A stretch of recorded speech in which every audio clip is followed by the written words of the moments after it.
नमस्कार, स्वागत है आपका संसद टीवी में। आज देश कृतज्ञ राष्ट्र शहादत की 24वीं बरसी मना रहा है। संसद पर हुए हमले की ये 24वीं बरसी है और इन तस्वीरों में आप देखेंगे कि किस तरह से लोकतंत्र की रक्षा करते हुए यहाँ संसद भवन में परिसर में 8 जवान और एक पीडब्ल्यूडी के कर्मचारी 9 लोग शहीद हुए। और इस शहादत की जो गूंज है वो आतंक के खिलाफ जो उसका संकल्प भारत ने लिया, उस संकल्प का क्या आगाज था और क्या उसके नतीजे आए हैं, इन सारी चीज़ों को हम समझने की कोशिश करेंगे अपने मेहमानों से। लेकिन सबसे पहले हम आपको सुनवाते हैं कि इस मौके पर देश के उपराष्ट्रपति और लोकसभा के माननीय अध्यक्ष ने क्या कुछ कहा। माननीय सदस्यगण, कल दिनांक 13 दिसंबर को हमारे संसद भवन पर वर्ष 2001 में कायरतापुर हमले के 24 वर्ष पूर्ण हो रहे हैं। इस दिन आतंकवादियों ने हमारे लोकतंत्र के पवित्रम स्थल तथा भारत की संसद पर हमला किया था। संसद भवन की सुरक्षा में तैनात हमारे वीर सुरक्षा बलों द्वारा इस हमले को सफलतापूर्ण नाकाम कर दिया था। आतंकवादियों के उस हमले को बहादुरी से सामना करते हुए संसद सुरक्षा सेवा, दिल्ली पुलिस और केंद्रीय रिजर्व पुलिस के 8 सुरक्षा कर्मियों ने अपना सर्वोच्च बलिदान दिया था। इस आतंकवादी हमले में पीडब्ल्यूडी के एक कर्मचारी भी शहीद हुए थे। ये सभा 13 दिसंबर 2001 के आतंकवादी हमले में संसद भवन की रक्षा करते हुए वीर गति को प्राप्त सभी अमर शहीदों को अपनी विनम्र श्रद्धांजलि अर्पित करती हैं एवं उनके परिवारों के प्रति अपनी गहरी संवेदना व्यक्त करती है। इस अवसर पर हम आतंकवाद का मुकाबला करने और अपनी मातृभूमि की एकता, अखंडता और संप्रभुता की रक्षा करने में अपने अटल संकल्प को दोहराते हैं। अब ये सभा पूर्व लोकसभा अध्यक्ष श्री शिवराज पाटिल जी एवं संसद भवन पर हुए हमले में दिवंगत आत्माओं के सम्मान में कुछ देर मौन रहेगी।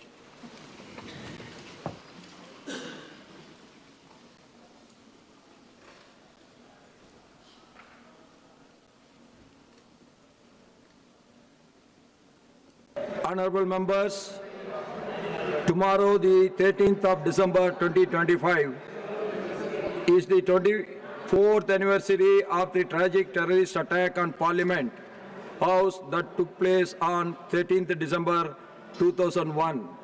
On that dark day when the very symbol of our democracy, the Bharatiya Sansad, was targeted by forces bent on destroying the foundations of our nation. It was the fearless courage and prompt action of our valiant security personnel that foiled the sinister design.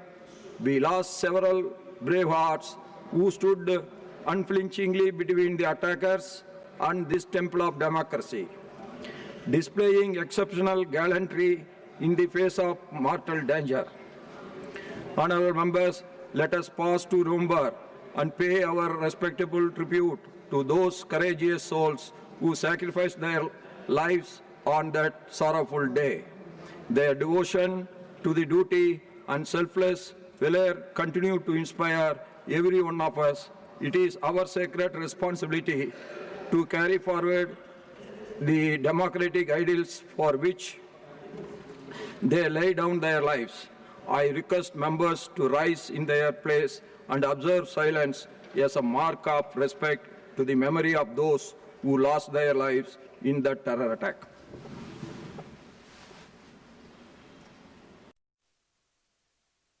संसद पर हुए हमले को लेकर उसकी जो शहादत की जो 24वीं बरसी है, ये वर्षगांठ हर साल 13 दिसंबर को इसे श्रद्धांजलि के रूप में मनाया जाता है। संसद भवन परिसर में आज भी इसकी उसी शिद्दत के साथ तैयारियां चल रही हैं। उन शहीदों को नमन करने के लिए कृतज्ञ राष्ट्र आज एक बार फिर से उनकी तस्वीरें आप देख सकते हैं और यहीं पर कुछ देर बाद देश के प्रधानमंत्री और तमाम मान्य गणमान्य यहाँ पर उपस्थित होंगे और इन शहीदों को श्रद्धांजलि देंगे। कृतज्ञ राष्ट्र इनको नमन कर रहा है। इस मौके पर हमारे साथ जो मेहमान हैं वो सिर्फ मेहमान नहीं हैं, वे प्रत्यक्षदर्शी भी हैं और किसी घटना का सबसे जो सच्चा और अच्छा एक तरह से जो उसके बारे में बता सकता है वो वही बता सकता है जिसने उसे देखा हो। ऐसे दो लोग हमारे साथ में हैं। मेरे साथ में स्टूडियो में हमारे सहयोगी भी हैं। मनोज वर्मा हैं, संसद टीवी में वरिष्ठ एंकर भी हैं, आप सब देखते ही हैं। उन्होंने हमें बताया कि जब वहाँ गोलीबारी चल रही थी तो उनके और गोली के बीच में 4 मिनट का ही फ़र्क था। अगर वो वहाँ 4 मिनट पहले होते तो वो होते या नहीं होते ये समय बताता। आपका बहुत बहुत स्वागत है जी। और हमारे साथ केएस मणि साहब भी जुड़ेंगे। आप जेएस हैं, पूर्व जेएस हैं सिक्योरिटी, और आप parliament security service Rajya Sabha secretariat से आप हैं। आपका बहुत बहुत स्वागत है। आपसे भी हम बातचीत करेंगे। एक बार मणि साहब, हम आपसे एक बार समझें कि क्या हुआ था उस दिन, आपको कितना याद है, आपकी आंखों के सामने कितना कुछ हुआ? धन्यवाद। सबसे पहले तो मैं संसद टीवी का आभार प्रकट करता हूं क्योंकि उन्होंने ये मुझे अवसर दिया है। जी, 13 दिसंबर जी 2001, ये हमने कभी सोचा नहीं था, हमने कभी भी नहीं सोचा था कि ऐसा कोई दिन हमें फेस करना पड़ेगा। ये टेररिस्ट जो हैं, इनकी एक्चुअली मैं कहना चाहूंगा कि उनकी प्लानिंग में थोड़ी सी कमी रह गई थी। शायद उनका सर्वे ठीक नहीं था, इसीलिए वो भटक गए थे। संसद भवन में घुस तो गए थे वो परिसर में, लेकिन वो भटक गए थे और वो 11 नंबर गेट की तरफ चले गए थे। उन्हें मालूम नहीं था कि 11 नंबर की गेट जो है वो वाइस प्रेसिडेंट का है और वो दूसरी तरफ से गेट बंद हो जाता है जब वो आ जाते हैं। वो वहां उस तरफ बढ़ने की कोशिश कर रहे थे, लेकिन जब उन्होंने देखा कि गेट बंद है तो फिर वापस मुड़े और इस दौरान जो है उनकी गाड़ी जो है वाइस प्रेसिडेंट की गाड़ी से टकरा गई। और फिर उन्होंने सोचा, और जब जैसे उनकी गाड़ी टकराई तो वाइस प्रेसिडेंट का जो एस्कॉर्ट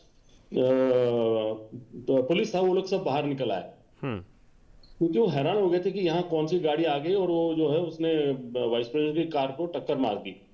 तो जैसे ही वो बाहर निकले, वो लोग आर्म्ड थे, तो टेररिस्ट ने सोचा कि भाई अब तो हम पकड़े गए हैं, तो वो भी बाहर निकल आए और उन्होंने फिर एक अंधाधुंध फायरिंग शुरू कर दी वहीं पर। हाँ, और इसी दौरान जो है वो हमारे जो साथी थे दिल्ली पुलिस के, वो मारे गए, शहीद हो गए थे। फिर उसके बाद वो दौड़ के बिल्डिंग नंबर 1 की तरफ बढ़े हो। उनका जो लीडर था वो 1 नंबर गेट पे गया, वहां से उसने जो है अपने हाथ से ग्रेनेड निकाल के फेंकने की कोशिश करी, जो उसके हाथ में फट गया था और उसकी वहीं मौके पर ही डेथ हो गई थी। उसके बाद बाकी जो थे वो उस तरफ बिल्डिंग नंबर 11 से होके बिल्डिंग नंबर 9 की तरफ बढ़ रहे थे। इसी दौरान हमारे जो 2 साथी थे पार्लियामेंट सिक्योरिटी सर्विस राज्यसभा के, श्री जेपी यादव, उन्हें गोली लगी और उन्हीं के इस पे जो है मैसेज पर बिल्डिंग के सारे गेट बंद हो गए थे। और दूसरे हमारे साथी थे जो बिल्डिंग नंबर 11 पे पोस्टेड थे, जो वाइस प्रेसिडेंट का गेट है, मातबर सिंह नेगी, उनको भी वहीं पर गोली लगी और 4 दिन बाद उनकी भी डेथ हो गई थी। तो ये 2 हमारे पार्लियामेंट सिक्योरिटी सर्विस के साथी थे, जेपी यादव और मातबर सिंह नेगी, जिनको बाद में अशोक चक्र भी से सम्मानित किया गया था। बिल्कुल। और बाकी 5 दिल्ली पुलिस के थे साथी और एक हमारे सीपीडब्ल्यू के साथी थे और एक कमलेश कुमारी जी सीआरपी की थी। बिल्कुल। मेरे एक मित्र जो हैं नवविक्रम सिंह जो हैं वो वहीं मौके पर हैं, उनसे हम जो ताज़ा वहां अभी कार्यक्रम की स्थिति है उसकी हम अपडेट ले लेते हैं। आपकी तरफ भी मैं आऊँगा और आपने जो आपकी आंखों ने जो कुछ देखा उससे भी हम सुनने की कोशिश करेंगे। और नवविक्रम सिंह, वहाँ पर क्या तैयारियाँ चल रही हैं और वहाँ कौन कौन आज पहुँचने वाले हैं, किस समय तक पहुँचने वाले हैं? रामवीर जी, यहाँ पर तैयारियां चल रही हैं। श्रद्धांजलि होगी, पुष्प अर्पित करे जाएंगे जो हमारे शहीद हुए थे उस दिन, आज से करीब 24 साल पहले। और कुछ ही देर में यहाँ पर प्रधानमंत्री और राज्यसभा के सभापति यहाँ पर पहुंचेंगे और यहाँ पुष्प अर्पित करेंगे। इसके अलावा कई केंद्रीय मंत्री और सांसद भी कुछ ही देर में यहाँ पर पहुंच रहे हैं और कुछ लोग आ चुके हैं। इसके अलावा उन शहीदों के परिजन जिन लोगों ने अपनों को खोया था, वो लोग यहाँ पर आ चुके हैं और अपने ये पूरा मौका मैं आपको बता दूं, अगर हम कल की भी आपको अपडेट दें तो राज्यसभा के चेयरमैन ने सदन में सभी शहीदों को श्रद्धांजलि दी जो उस दिन शहीद हुए थे संसद की रक्षा में, लोकतंत्र की मंदिर की रक्षा के लिए। सभापति राधाकृष्णन ने उन जवानों को विशेष रूप से याद किया जिन्होंने आतंकियों और संसद भवन के बीच दीवार बनकर वो गोलियां झेली थी। उन्होंने कहा कि इन वीरों की निस्वार्थ कर्तव्य निष्ठा आज भी पूरे देश को प्रेरित करती है। बिल्कुल। नवविक्रम सिंह जी, हम एक बार फिर से आपकी तरफ आएंगे जब ट्रिब्यूट हमारे गणमान्य कर रहे होंगे उस समय या उसके बाद। हमारे साथ में मनोज वर्मा हैं। मनोज जी, कल भी आप मुझे बता ही रहे थे, जो आंखों ने देखा, कुछ कानों ने सुना और कुछ बाद में संसद ने उस पर एक्शन लिया। तीनों बातों को हम सिलसिलेवार आपसे समझें। जो आपने आंखों से देखा पहले वो, जो कानों से सुना फिर वो, और जो फिर बाद में हुआ।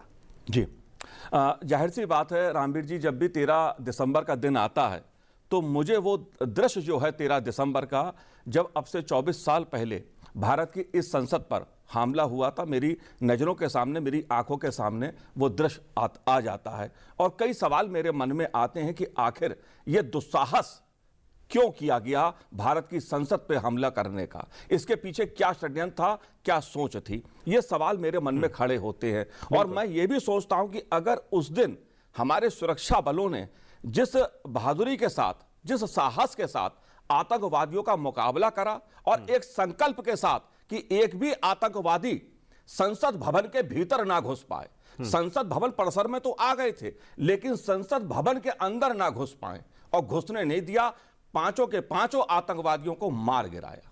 यह मैंने दृश्य जो देखा, उससे मुझे एक बात का यह एहसास हुआ कि आतंकवाद के मुद्दे पर पूरा देश एकजुट है। मैंने ये देखा कि संसद भवन के भीतर विपक्ष के नेता भी थे और सत्ता पक्ष के भी थे। आप कहां खड़े थे उस समय? 1 नंबर जो द्वार है वहां पर मौजूद था मैं। 2-3 मिनट का फासला होगा, मैं संसद उस समय स्थगित हो गई थी, कार्य स्थगित हो गया था। मैं जैसे ही अंदर घुसा, 2 मिनट हुए होंगे, उस समय प्रहलाद पटेल जी एक सांसद होते थे, उनसे मैं गुफ्तगू कर रहा था गेट नंबर 1 के पास ही। उसी दौरान भगदड़ मची, कुछ शोर शराबा हुआ, कुछ धमाकों की आवाज आने लगी, गोली चलने की आवाज आने लगी। तो हम लोग समझ रहे थे कि शायद बाहर प्रदर्शन उसके आसपास हो सकते, संसद भवन के आसपास। गोलियां तो 1 नंबर गेट पर भी चली। जी, तो हमें लगा कि सबको यही लगा कुछ क्षण के लिए कि शायद प्रदर्शन बाहर हो रहा है और यह कुछ ऐसी घटना घटी होगी। लेकिन कुछ समय बाद यह पता लगा कि संसद भवन पे हमला हुआ है। हमला किसने किया, किसने गोली की चलाई है, ये नहीं पता था। लेकिन जैसे जैसे समय बीता, पता लगा ये आतंकवादी हमला है। और उसके बाद जिस तरह से घेराबंदी करके आतंकवादियों को मार गिराया गया, पूरे देश ने देखा। लेकिन रामवीर जी, इसमें 2 बातें एक महत्वपूर्ण हैं। पहली बार दुनिया ने देखा कि किस तरह पाकिस्तान से आए आतंकवादियों ने भारत के लोकतंत्र के मंदिर पर, भारत की संसद पर हमला करने का दुस्साहस षड्यंत्र रचा गया। लश्कर-ए-तौबा, जैश-ए-मोहम्मद और पाकिस्तान की खुफिया एजेंसी ISI ने मिलकर यह षड्यंत्र रचा। पहली बार दुनिया ने देखा, पहली बार भारत की जनता ने देखा कि आतंकवादियों ने कैसे षड्यंत्र रच के संसद के भीतर जिस तरह का नरसंहार करने का षड्यंत्र रचा था, वो अपनी आंखों से देखा। मैं ऐसा नहीं कह रहा हूं, पहले भी आतंकवादी घटनाएं होती थी, लेकिन दिल्ली में संसद भवन के परिसर में कोई घुस आएगा, ये अपने में एक दुस्साहस था। और दूसरी बात जो मुझे लगी वहां पर कि उस दिन जिस प्रकार मैंने राजनीतिक रूप पे आतंकवाद के मुद्दे पर एकजुटता देखी, चाहे विपक्ष के सांसद हों या सत्ता पक्ष के हों, सब एक साथ थे। करीब 200 सांसद उस दिन संसद भवन में मौजूद थे। प्रधानमंत्री, तत्कालीन प्रधानमंत्री अटल बिहारी वाजपेयी जी चले गए थे क्योंकि सदन उस समय नहीं थे सदन में। सोनिया जी भी नहीं थी उस समय, लेकिन अडवाणी जी थे, प्रमोद महाजन जी थे, जॉर्ज फर्नांडिस साहब थे, रक्षा मंत्री थे उस समय, और विपक्ष के भी कई नेता यहां पर थे उस समय। 200 करीब सांसद थे। जाहिर सी बात है, अगर एक भी आतंकवादी उस दिन संसद भवन के अंदर घुस जाता तो पता नहीं क्या होता। ये सवाल रह रहकर मुझे आज भी एक सवाल खड़ा करता मन में कि भारत के लोकतंत्र का स्वरूप क्या होता। क्या ये एक षड्यंत्र था पाकिस्तान का कि भारत के संसद पे हमला करना, भारत के राजनीतिक नेतृत्व को निशाना बनाना? ये उस घटना से साबित होता है। जी राम। उसके बाद संसद ने एक संकल्प लिया जी, और उस प्रस्ताव को पास भी किया, और वो था आतंकवाद के खिलाफ जी, जिस पर जीरो टॉलरेंस की बात थी।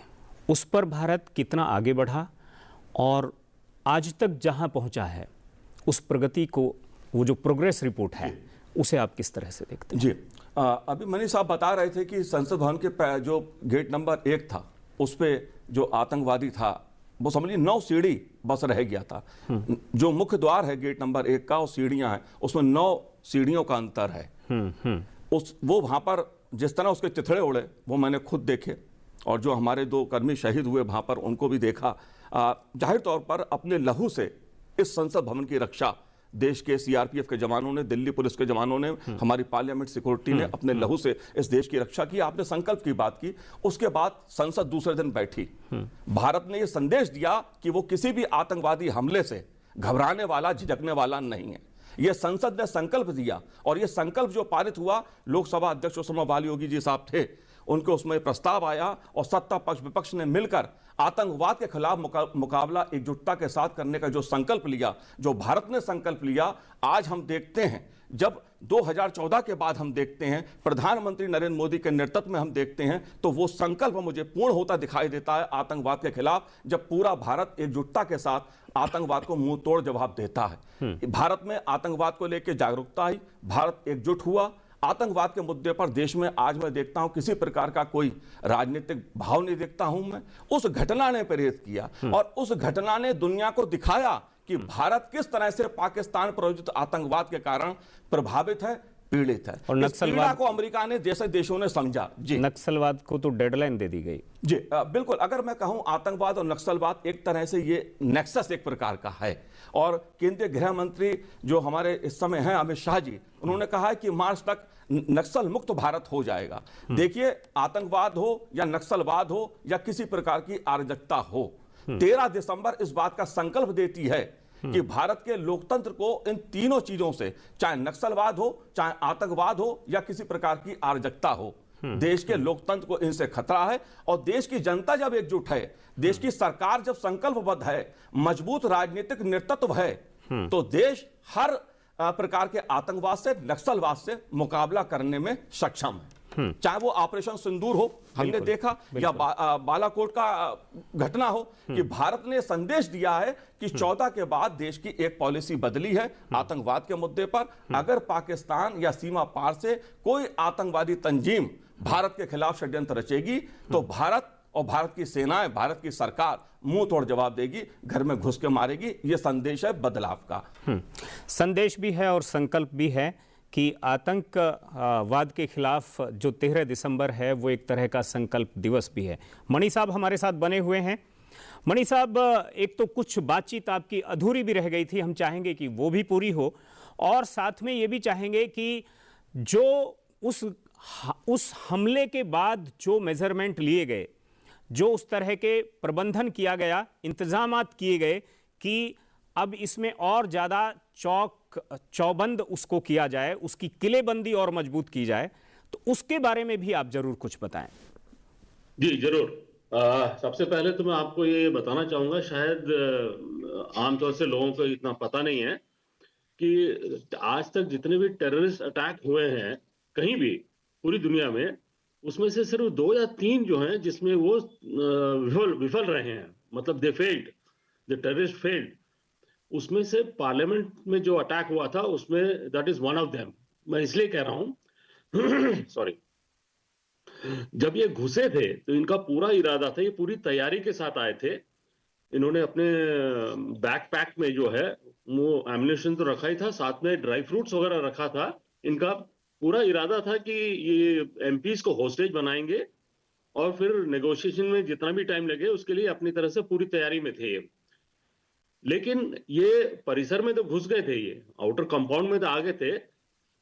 पार्लियामेंट सिक्योरिटी सर्विस जो है उसकी जो प्रिपेयर्डनेस थी और उसकी जो प्रैक्टिस थी, ये यहाँ उस दिन बहुत ही अच्छी तरह से काम आई। मैं आपको बताना चाहूंगा कि हर सेशन शुरू होने से पहले एक अलार्म बेल रिहर्सल हुआ करती है, जिसमें यह बताया जाता है, जिसमें ये प्रैक्टिस किया जाता है हर एक को इन्वॉल्व करके कि अगर कोई खतरा होता है तो सबसे पहले दरवाजा बंद करना है, और वो दरवाजा तब तक नहीं खुलेगा जब तक हमारे चीफ जो हैं वो क्लियरेंस लेके आदेश ना दें। और उस दिन भी यही हुआ। जैसे ही मैसेज फ्लैश हुआ कि गोलियां चल रही हैं, टेररिस्ट अटैक हो गया है, तो हमारे बिल्डिंग के जितने 12 के 12 गेट हैं वो एकदम से बंद हो गए। उनके बंद होते ही क्या हुआ, टेररिस्ट जो है वो अंदर नहीं घुस पाए। वो बाहर ही बाहर कोशिश करते रहे कि किसी तरह से यहां अंदर घुसे। तो ये जो पार्लियामेंट सिक्योरिटी सर्विस का जो प्रैक्टिस था, रेगुलर प्रैक्टिस हर सेशन से पहले, ये बहुत अच्छी तरह काम आया और उसी वजह से ये टेररिस्ट अटैक जो है फेल हो गया। And this is one of the rarest of the rare terrorist attacks which failed. और ये पार्लियामेंट सिक्योरिटी सर्विस का प्रिपेयर्डनेस था। खैर, हाँ 2001 13 दिसंबर, ये मैं आपको फैक्ट बता रहा हूं जी। इसके लिए कोई भी तैयार नहीं था कि भाई इस लेवल का ये अटैक हो सकता है। तो उससे पहले जो था पार्लियामेंट सिक्योरिटी का जो अरेंजमेंट था वो नॉर्मल ही था। मतलब आप नहीं कह सकते कि वो बहुत ही मतलब चैलेंजिंग सिचुएशंस को फेस कर पाएगा, नहीं, बिल्कुल नहीं था। क्योंकि आपको भी ये पता होगा, आप इस फील्ड में हैं, जर्नलिस्ट फील्ड में हैं, कि वीआईपीज जो हैं अगर उनको कहीं भी रोका जाए तो वो कितना प्रॉब्लम क्रिएट कर देते हैं। तो उस दौरान भी ऐसे ही था। जो मिनिस्टर्स की गाड़ी होती थी, एम्बेसडर व्हाइट नॉर्मल था, काले शीशे चढ़े होते थे, बीकॉन लाइट होता था। अगर गेट पे उसको रोक दिया जाए तो तहलका मच जाता था। तो इस बात को टेररिस्ट ने ऑब्जर्व किया और उन्होंने एक व्हाइट एम्बेसडर कार खरीदी जिसमें काले शीशे लगाए और बीकॉन लाइट लगाया, और एक फेक जो पास था, व्हीकल पास होम मिनिस्ट्री का, उसको लगाया। और वो बड़ी तेजी से अंदर घुसे। Building number iron gate number 2 जो पार्लियामेंट स्ट्रीट की तरफ से एंटर आता है, वहां से घुसे वो। और वहां पर जो अरेंजमेंट था, वो लोग वहां पर उसको रोक नहीं पाए। नहीं, लाजमी बात है, क्योंकि उस वक्त सिचुएशन वैसा होता था कि अगर किसी को, बड़े वीआईपी को रोक दिया जाए तो नाराज हो जाते थे। और फिर जो ऊपर के अधिकारी होते थे वो लोग भी कहते थे कि भाई तुम आराम से काम कर लो, भाई इतना मतलब वो चुस्ती दिखाने की जरूरत नहीं है। तो ये भी एक डीमोटिवेटिंग फैक्टर होता था। खैर, जब एक बार टेररिस्ट अटैक हो गया उसके बाद तो संभलना ही था सबने। उससे पहले नॉर्मल एक लेबल लगाया करते थे गाड़ी में, अगर वो ना भी हो तो फिर अंदर गाड़ी में कौन बैठा है इसको चेक करके फिर अलाउ कर देते। लेकिन 2001 के बाद सब सतर्क हो गए। होम मिनिस्ट्री की तरफ से भी पार्लियामेंट सिक्योरिटी सर्विस को काफी सपोर्ट मिला। उन्होंने काफी इनपुट्स दिए कि किस तरह से इसको अपग्रेड करना है। और पार्लियामेंट सिक्योरिटी सर्विस के भी ऑफिसर्स थे, लोकसभा सेक्रेटेरिएट, राज्यसभा सेक्रेटेरिएट, इनके भी सीनियर ऑफिसर्स हैं। इनकी सबकी मीटिंग हुई, उसमें यह तय किया गया है कि पार्लियामेंट सिक्योरिटी सर्विस को पूरी तरह से अपग्रेड करना है।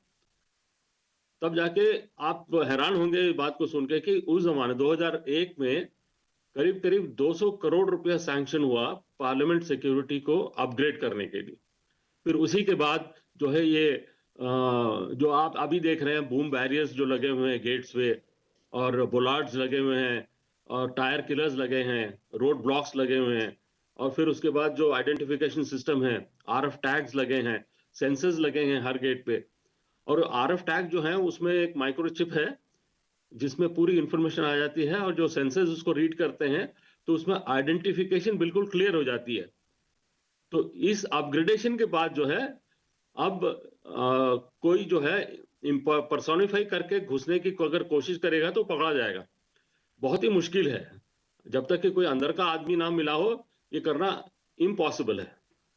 तो इस जो अपग्रेडेशन है ये 2001 से पहले जो कुछ भी नहीं था, 2001 के बाद काफी इसमें तरक्की आई है। लोगों को बाहर भी भेजा गया, ट्रेन किया गया, और फिर सिक्योरिटी के लेवल, जैसे एक्सेस कंट्रोल है, उसको बिल्कुल परफेक्ट करने की कोशिश की जाती है, और उसमें उसके साथ जो उनके सपोर्टिंग जो गैजेट्स वगैरह हैं उनको भी हमेशा रेगुलरली अपग्रेड किया जाता रहता है। तो इस वजह से अभी जो पार्लियामेंट सिक्योरिटी सर्विस है ये फुल्ली इक्विप्ड है अच्छी तरह से टैकल करने को किसी भी तरह की सिचुएशन, चाहे वो मैन हो, मटेरियल हो या व्हीकल हो। तो आज का सिचुएशन ऐसा है। जो मणि साहब हमें बता रहे हैं कि उसके बाद जो मेजरमेंट लिए गए उसमें से कुछ एक दो चीजें आपको भी दिखती हैं, वो उपाय जिसमें चाक चौबंदी दिखती है। बहुत बड़ा बदलाव हुआ 2001 में जब आतंकवादी हमला हुआ था पार्लियामेंट पे 13 दिसंबर को। उसके बाद संयुक्त संसदीय समिति बनी थी जिसने, और साथ में उसमें एक्सपर्ट्स भी थे, तमाम सुरक्षा एजेंसियों के एक्सपर्ट्स भी थे जिन्होंने वैश्विक स्तर पर भी अध्ययन किया था, और उसके आधार पर संयुक्त संसदीय समिति की रिपोर्ट के आधार पर एक सुरक्षा व्यवस्था को ऐसा बनाया गया कि भविष्य में कोई भी इस प्रकार का दुस्साहस ना कर सके। देखिए, भारत की संसद लोकतंत्र का मंदिर नहीं है, यह भारत की एकता अखंडता का प्रतीक भी है। यह भारत के लोगों का प्रतिनिधित्व करती है, यह हमारे संविधान का प्रतिनिधित्व करती है, यह हमारी एकता का संदेश देती है। और इस पे अगर कोई दुस्साहस करेगा तो उसके लिए पूरी तैयारी, मैं समझता हूं तमाम जो पहले की सरकारें भी थी सभी ने धीरे धीरे उसको आगे बढ़ाया, और प्रधानमंत्री नरेंद्र मोदी और केंद्रीय गृह मंत्री अमित शाह जी ने इस सुरक्षा व्यवस्था को और मजबूत किया। अगर मैं इस 24 साल के सफर को देखता हूं तो पार्लियामेंट की सुरक्षा आज मैं कह सकता हूं चाक चौबंद है, परिंदा भी पर नहीं मार सकता है। इस तरह की व्यवस्था अब पार्लियामेंट में है, अगर कोई दुस्साहस करेगा तो मुंह तोड़ जवाब मिलेगा। कई बार लोगों को लगता होगा कि नहीं, बहुत सारे बैरियर लगा दिए गए हैं, पार्लियामेंट के पास नहीं आने दिया जाता है।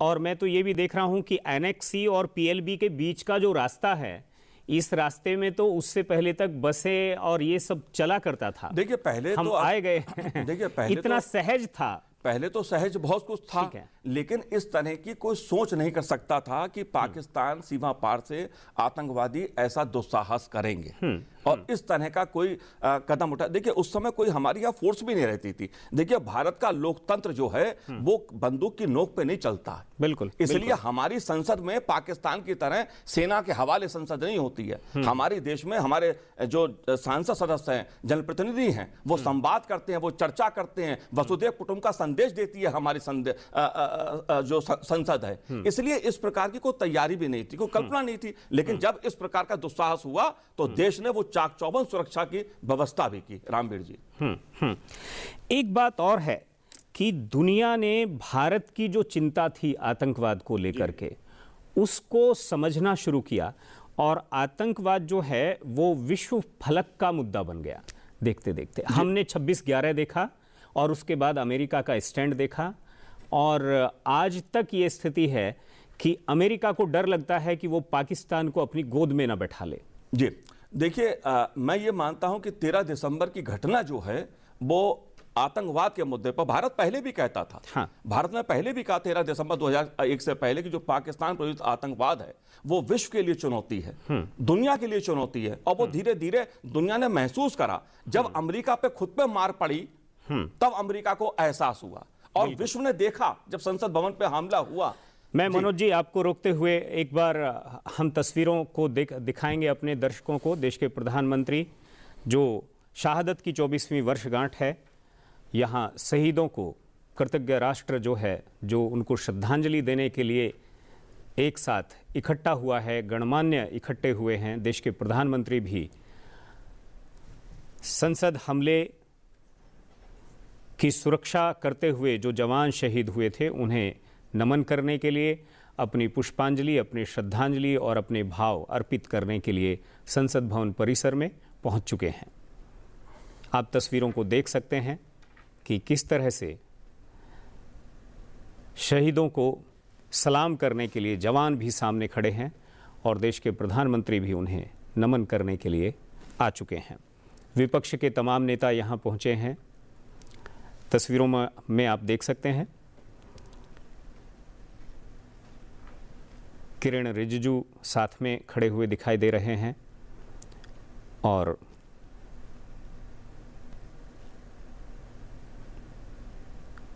विपक्ष के नेता राहुल गांधी भी यहाँ से आप देख सकते हैं। प्रियंका गांधी साथ में हैं, मनोहर लाल खट्टर साहब साथ में हैं,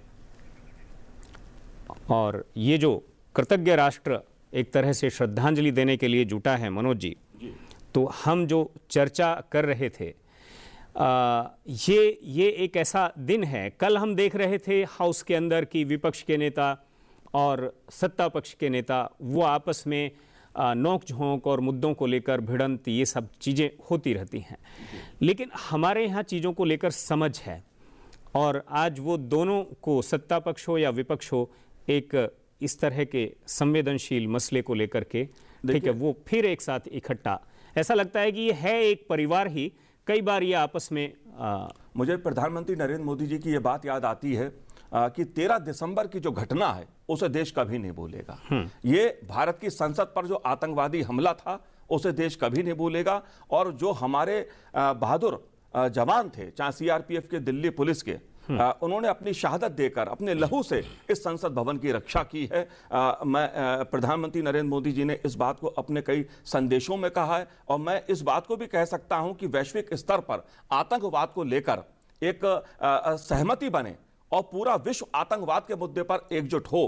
केवल देश ही नहीं, पूरा विश्व एकजुट हो। प्रधानमंत्री नरेंद्र मोदी जी ने अंतर्राष्ट्रीय मंचों पर भी इस मुद्दे पर जिस तरह की सहमति बनाने की प्रयास किया है, वो अपने में एक अभूतपूर्व है। मैं कहूंगा पूर्व प्रधानमंत्री अटल बिहारी वाजपेयी ने जो आतंकवाद से लड़ने का संकल्प लिया था। जी बिल्कुल, आप देख सकते हैं देश के उपराष्ट्रपति और प्रधानमंत्री जो संसद हमले के दौरान जो शहीद हुए थे, उन्हें श्रद्धांजलि देने के लिए याद में आयोजित किया जा रहा है, जिन्होंने 13 दिसंबर 2001 को भारतीय संसद पर हुए आतंकवादियों के आक्रमण को विफल करते हुए अपने प्राणों की आहुति दी और भारतीय प्रजातंत्र की रक्षा की। हमें अशोक चक्र से सम्मानित शहीद जगदीश प्रसाद यादव, शहीद मातबर सिंह नेगी, शहीद कमलेश कुमारी, कीर्ति चक्र से सम्मानित शहीद नानक चंद, शहीद रामपाल, शहीद ओम प्रकाश, शहीद विजेंद्र सिंह, शहीद घनश्याम और सीपीडब्ल्यूडी के कर्मचारी शहीद देशराज की शहादत पर गर्व है। इन सभी शहीदों को हम श्रद्धापूर्वक नमन करते हैं। अब सीआईएसएफ की सम्मान गार्ड शहीदों के सम्मान में सलामी देगी।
Now we'll observe silence in honor of the martyrs. अब हम शहीदों के सम्मान में मौन रखेंगे।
Now all the dignitaries will pay floral tribute to the martyrs. अब सभी गणमान्य अतिथि अमर शहीदों के सम्मान में पुष्पांजलि अर्पित करेंगे।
और ये श्रद्धांजलि का जो भावपूर्ण जो हमने दृश्य देखे मनोज जी,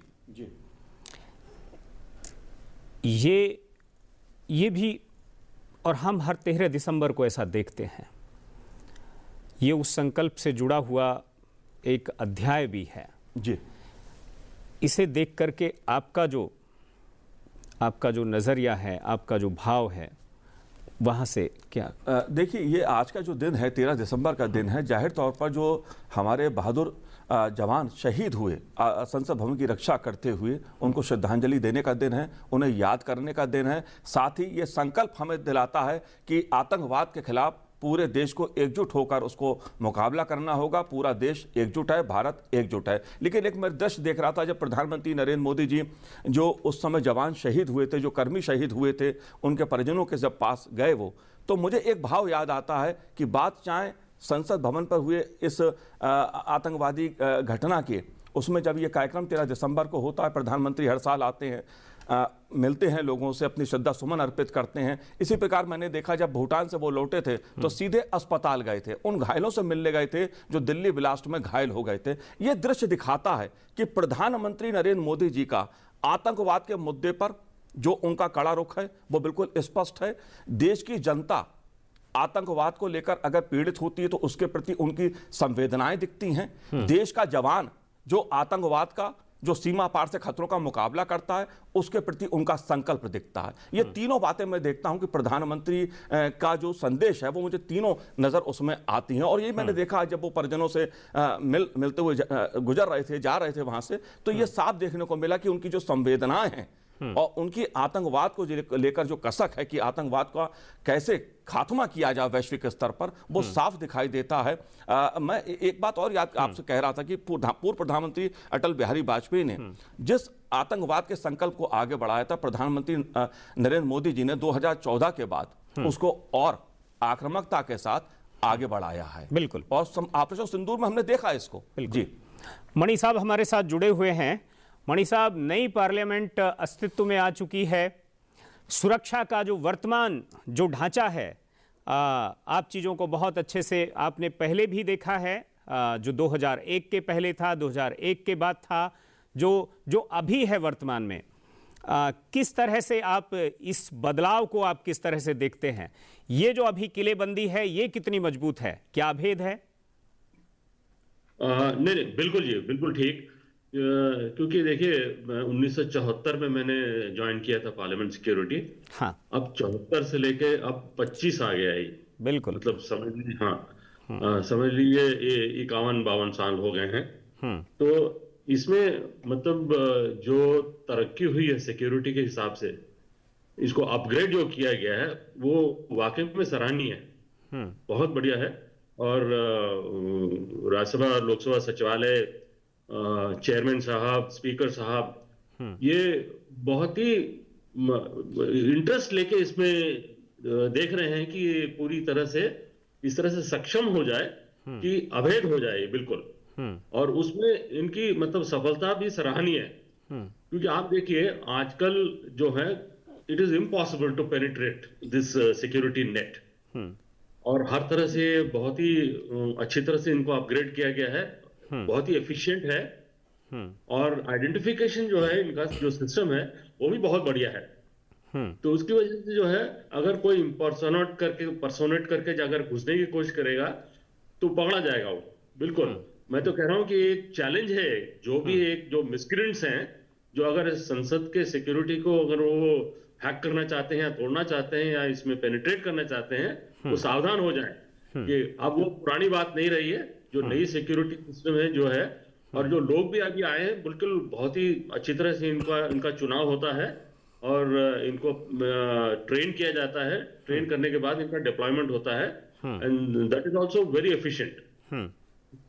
और क्या मणि साहब ऐसा भी कुछ है कि जो पीएसएस भी था उसकी ट्रेनिंग जो है वो आईबी या एनडीआरएफ या फिर डीआरडीओ या फिर जो सिक्योरिटी से जुड़े जो संस्थान हैं, क्या उनमें भी इस तरह की उनकी कैपेसिटी बिल्डिंग करने की कोशिश की जाती रही है? हाँ बिल्कुल बिल्कुल जी। 2001 के बाद जो है ना एक हमारा ट्रेनिंग सेल बनाया था पार्लियामेंट सिक्योरिटी सर्विस के लिए जी, और जो जितने भी नए रिक्रूट्स होते थे उनको सीआईएसएफ जो हैदराबाद में है इनका ट्रेनिंग इंस्टीट्यूट, वहां पर ट्रेन किया जाता था इनको।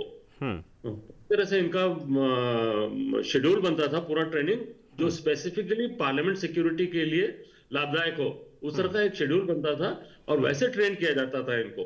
ट्रेनिंग करने के बाद ही यहाँ पर आके इनको डिप्लॉय किया जाता था, क्योंकि अगर अनट्रेन्ड आदमी है तो उसका फिर डिप्लॉय करना रिस्की होता है। बिल्कुल। इस वजह से उनको पूरी तरह से उनको प्रशिक्षित करके फिर उनका डिप्लॉयमेंट होता था। बिल्कुल बिल्कुल। हाँ वही सिस्टम चल रहा है। हाँ, मैं आऊंगा आपकी तरफ। मनोज जी हमारे साथ में हैं। जब अभी जो सुरक्षा तंत्र है जिसको उन्होंने कहा कि अभेद है, जब हम लोग जब पीएसएस था, या चूंकि सब लोग जानते थे देखते थे, जब अंदर आते थे तो वो आने देते थे, वैसे ही अभी वो कार्ड भी देखते हैं, चेक भी करते हैं प्रॉपर। शुरू में कुछ इरिटेशन होती थी, लेकिन फिर जब लगा कि ये सब सिक्योरिटी कंसर्न है तो अभी वो हम लोगों की भी स्वभाव का पार्ट बन गया। जी, क्या कहेंगे इस पर? जी देखिए, अगर मैं कहूं कि अगर मैं भी करीब 30-35 साल का अपना जो सफ़र देखता हूं पत्रकारिता का, जिसमें लंबे समय संसद को कवर करता रहा, देखिए चुनौती जिस तरह से आतंकवाद की बढ़ी है, जिस तरह से अराजकता और ऐसे असामाजिक तत्व बढ़ते हैं, तो जाहिर तौर पर इस तरह के जो कदम है सुरक्षा के वो उठाने पड़ते हैं। कोई भी जनप्रतिनिधि अपनी मर्जी से नहीं चाहता कि इस प्रकार की सुरक्षा व्यवस्था की जाए। संसद के द्वार आम जनता के लिए हमेशा खुले थे और हमेशा खुले हैं। ये हमेशा हमारे जो जनप्रतिनिधि हैं उन्होंने संदेश दिया है, हमारे जो राजनीतिक नेतृत्व संदेश दिया है। लेकिन आतंकवाद की जो चुनौती है और संसद में पब्लिक गैलरी वगैरह भी इसीलिए बनाई गई, उसके चलते या जो अराजकता की चुनौती है उसके लिए संसद को, सरकार को इस तरह के कदम उठाने पड़े। इस बात को देश की जनता भी समझती है। जो आज ठीक है, पिछले 10 सालों में हमने देखा आतंकवाद की घटनाओं में कमी आई है। आतंकवाद एक कोने में सिमट के रह गया है, नक्सलिज्म के कुछ मामले सामने आते हैं, कुछ सिमट के रह गया है। लेकिन मोटे तौर पर मैं कहूं कि देश में आतंकवाद को लेकर एक बड़ा परिवर्तन जिस तरह का देखने को मिला है सुरक्षा को लेकर खुफिया एजेंसीज के जरिए, वो अपने में अभूतपूर्व है। मध्य प्रदेश कल ही नक्सल मुक्त हुआ है, 2 नक्सली बचे थे। मैं इसीलिए बात आपसे कह रहा हूं कि जब देखिए एक स्थिर और मजबूत सरकार होती है जो फैसले लेती है, उसका हमें उस फैसलों को क्रियान्वित होते जब देखते हैं तो इस प्रकार के फैसले सामने आते हैं जब देश मजबूती के साथ आतंकवाद से भी लड़ता है और अपनी देश की जनता को साथ लेकर लड़ता है। आज देश की जनता को पता है कि आतंकवादी घटनाओं में कमी आई है, और वो क्यों आई है? क्योंकि सरकार ने अच्छे फैसले लिए, देश की जनता ने उसका सहयोग किया, और जब जनता और सरकार मिलकर कोई काम करते हैं जाहिर तौर पर देश मजबूत होता है, लोकतंत्र मजबूत होता है। बिल्कुल। और जब देश मजबूत होता है तो जाहिर तौर पर उसके पीछे कहीं ना कहीं जो लॉ एंड ऑर्डर है, जो पीस है, जो कुल मिलाकर कंट्रोल है खास तौर पर आपराधिक गतिविधियों पर, तो उसके पीछे वो बहुत बड़ी एक शक्ति होती है। चूंकि कोई भी कहीं पर इन्वेस्ट करना चाहेगा, कहीं पर कोई भी किसी तरह का काम करना चाहेगा तो ऐसी जगह ही करेगा जहां पर शांति हो। एक बात मैं आपको और बताना चाहता हूं, जो हम 13 दिसंबर की बात करते हैं, जो मुझे जाट साहब उस समय रक्षा मंत्री थे याद आती है, और मैं उस वाक्य का गवाह हूं जब तत्कालीन संसदीय कार्य मंत्री प्रमोद महाजन जी जब कहा था, क्योंकि उस समय जब हमला हुआ तो समझ में नहीं आ रहा था कितना बड़ा स्केल इस हमले का है, कौन कहां पर है, ये समझ में नहीं आ रहा था। और हमारी जो सेना की टुकड़ी थी दिल्ली में, उसको कॉल कर लिया गया था। लेकिन एक आप देखिए, देश के जो लोकतंत्र को समझना चाहिए, इस देश का जो राजनीतिक नेतृत्व है और जो रहा है, कितना संकल्पबद्ध है कि देश में अंदर सेना को नहीं आने दिया, क्योंकि हमारा ये संकल्प है, ये देश जो है वसुधैव कुटुंब का संदेश देता है। इस देश की जनता लोकतंत्र में आस्था रखती है, अहिंसा में आस्था रखती है, तो हम सेना के बल पर संसद को और लोकतंत्र को नहीं चलाते जैसे पाकिस्तान चलाता है या कोई और देश में चलता होगा। ये भारत लोकतंत्र और सद्भाव और शांति के साथ चलता है, जो विश्व को संदेश देता है। एक महत्वपूर्ण घटना थी। जी हमारे साथ नवविक्रम भी जुड़े हैं, और नवविक्रम, कृतज्ञ राष्ट्र ने शहीदों को नमन किया है, श्रद्धांजलि दी है। पूरे कार्यक्रम को आपने स्टेप बाय स्टेप देखा। क्या कुल मिलाकर बाहर की जो तस्वीरें थी, बाहर का जो भाव था, उसको आप हम तक, हमारे दर्शकों तक पहुंचा पाएंगे?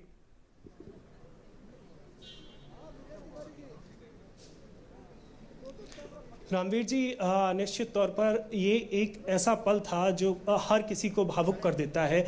हम लोग अभी तक उस दौर को नहीं भूल पाए हैं जिस समय ये हमला हमारे देश पर हुआ था, लेकिन हमारे साथ कुछ परिवार के लोग मौजूद हैं और उन शहीदों के परिजन मौजूद हैं। सबसे बड़ी क्षति उन लोगों के लिए भी थी, उनके परिवार से, उनके जो परिजन उस हमले में शहीद हुए थे। तो हम बात करते हैं नानक चंद जी की पत्नी हमारे साथ इस समय मौजूद हैं। मैम, करीब 24 साल गुजर चुके हैं, तो आज किस तरीके से देखती हैं आप?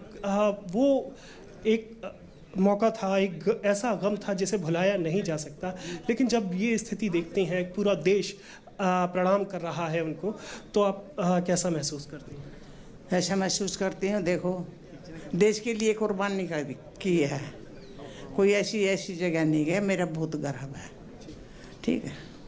देश के लिए तो अपने देश का झंडा लहराया उनको, तो हमारा बहुत गर्व है।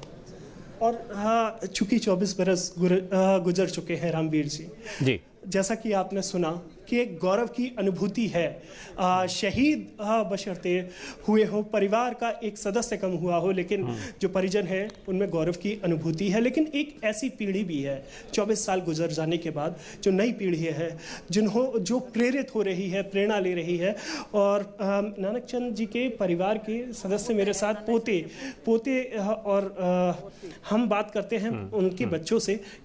अपना नाम बता दीजिए। मेरा नाम तुशांत है। तुशांत, कितने सोर्स ऑफ इंस्पिरेशन मैं समझना चाहूँगा, प्रेरणा का स्रोत। आज आप देख रहे हैं देश के प्रधानमंत्री, उपराष्ट्रपति, सभी लोग प्रणाम कर रहे हैं, तो ये आपके लिए कितना प्रेरणा देने वाला पल है? ये वैसे बहुत गर्व की बात है कि मेरे दादाजी की वजह से मैं आज यहाँ पे हूँ। और कुछ परिवार हमारे साथ और मौजूद हैं। जी, नाम बता दीजिए।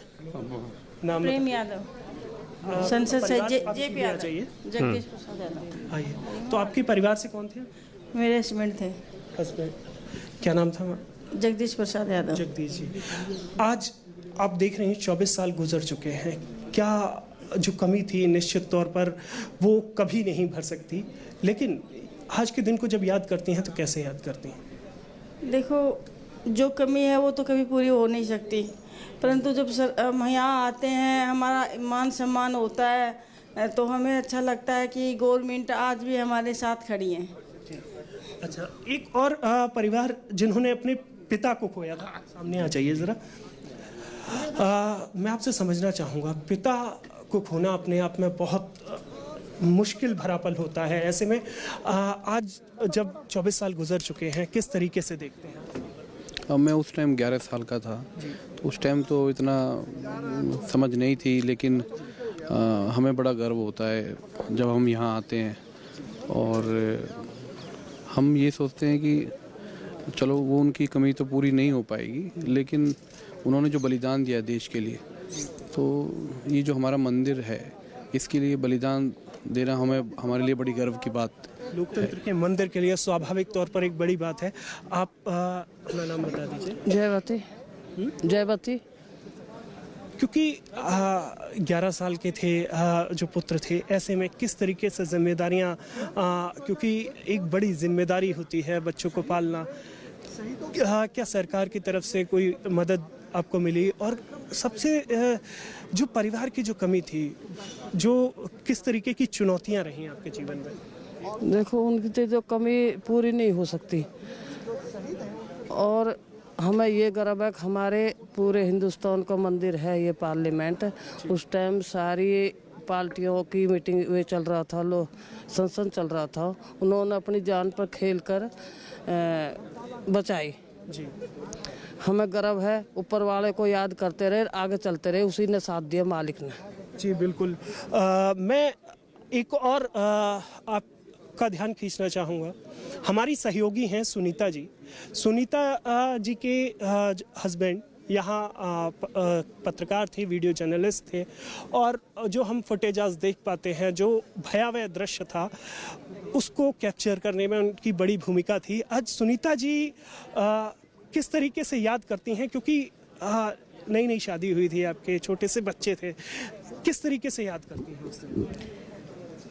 याद तो जिंदगी भर रहेगी, पर उनका जो मतलब पार्लियामेंट का वो करा, उन्होंने सब मतलब दिखाया आतंकवादी को कि भाई ऐसे ऐसे हमारे मंदिर में घुस गए हैं, तो ऐसे अटैक कर रहे हैं। उन्होंने अपनी जान पे खेल के उनको दिखाया, अपने जान को, मतलब बच्चे देखे ना बीवी देखी, उन्होंने उस चीज़ के लिए मुझे बहुत गर्व है और ज़िंदगी भर मुझे गर्व रहेगा। जी बिल्कुल सुनीता जी, और आपके साथ काम करना हम लोगों के लिए भी एक गौरव की अनुभूति है।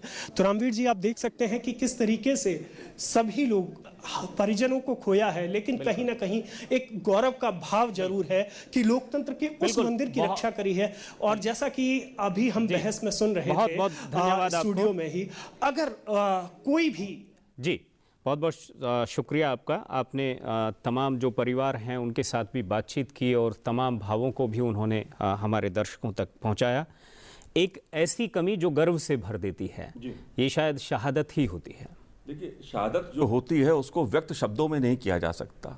ये एक ऐसी शहादत होती है देश के लिए, जिस पे हमें गर्व तो होता है कि अपने देश के लिए अपनी जान निछावर कर दी, लेकिन साथ ही कहीं ना कहीं एक कसक रहती है। वो मैं देखता हूँ परिवारों से जब मिलता हूँ, और जो उस समय के परिजन हैं, तो वो कसक तो रहती है। लेकिन एक घटना जो हमें कभी कभी ये प्रेरणा देती है कि साहब अपने देश के लिए, जो नई पीढ़ी को प्रेरणा देती है कि अपने राष्ट्र की रक्षा के लिए, अपने देश की रक्षा के लिए आप अपने सर्वस्व को निछावर कर देते हैं, अपनी जान की भी परवाह नहीं करते हैं। रामवीर जी, मैं आपको क्या बताऊं, जो 13 दिसंबर का दिन था, उस समय इतनी फोर्स नहीं होती थी यहाँ पर। अंदर संसद भवन में कोई नहीं होता था। एक स्टेट बैंक की शाखा में बस एक हवलदार टाइप होते थे, लेकिन इतनी फोर्स नहीं थी। लेकिन अपनी जान की बाजी लगाकर आप देखिए, हमारे पार्लियामेंट सिक्योरिटी के जो गार्ड से उस समय निहत्ते हैं, उन्होंने बंद करे दरवाजे, 2 शहीद हो गए उसमें। सीआरपीएफ के जवान जो थोड़े बहुत होते थे उस समय सीमित थे, और उनकी जो तैयारी थी, आप देखिए कार में वो विस्फोटक लेके आए थे। अगर वो विस्फोट हो जाता, पता नहीं क्या हो जाता। जिस तैयारी के साथ वो आए थे, आज भी मैं उसे जब सोचता हूं तो रोंगटे खड़े हो जाते हैं। और ये मैं मानता हूं कि उस दिन का दिन भगवान साथ था, और नीचे संसद भवन में जो हमारे सुरक्षा कर्मी थे, जो पार्लियामेंट्री सिक्योरिटी कर्मी थे, उन दोनों के समन्वय से इस देश के लोकतंत्र को, इस देश के लोकतंत्र ने न केवल अपने संसद भवन की रक्षा हुई, न केवल आतंकवादियों को मार गिराया, बल्कि विश्व को यह संदेश दिया कि आतंकवाद के मुद्दे पर पूरा भारत एक है। बिल्कुल। मणि साहब हैं हमारे साथ। मणि साहब, यूं तो ये देश 140 करोड़ लोगों का राष्ट्र है, परंतु इस राष्ट्र का जो प्रतीक है, जिसको सुप्रीम सिंबल कह सकते हैं आप, वो भारतीय संसद है। और जब प्रतीक जो है उस पर हमला हो, और इसका मतलब राष्ट्र की अस्तित्व पर हमला है, उस हमले को नाकाम करने के लिए जो बलिदान देने की जो कुव्वत है, जो जज्बा है, जो जील आता है, ये भारत जैसे राष्ट्र में हमें देखने के लिए मिलता है।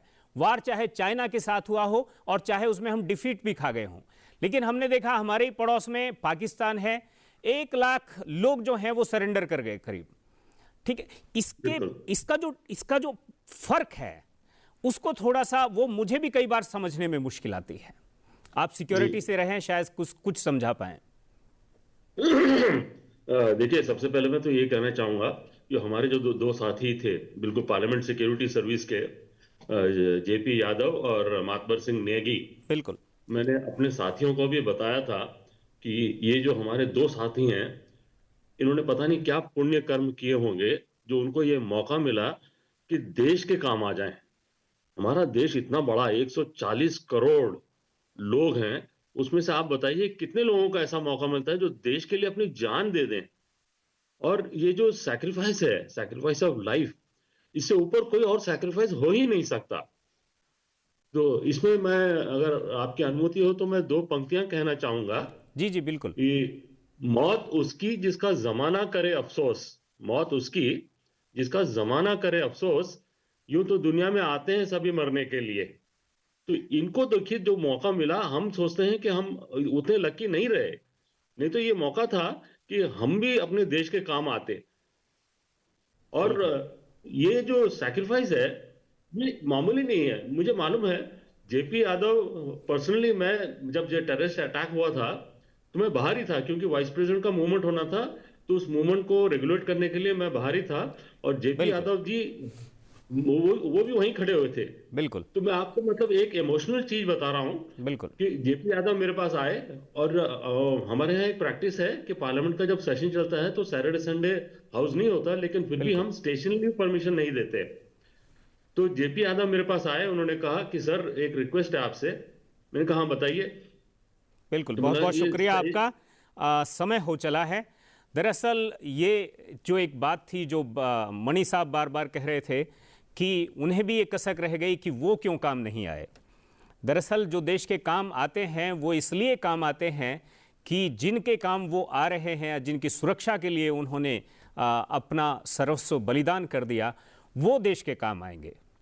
वो उनकी पीढ़ियों के, उनके बच्चों के, या उस संसद में उस तरह के कानून, उस तरह के विधान बनाए जाएंगे ताकि ये देश खुशहाल हो, तरक्की और अमन पसंद हो।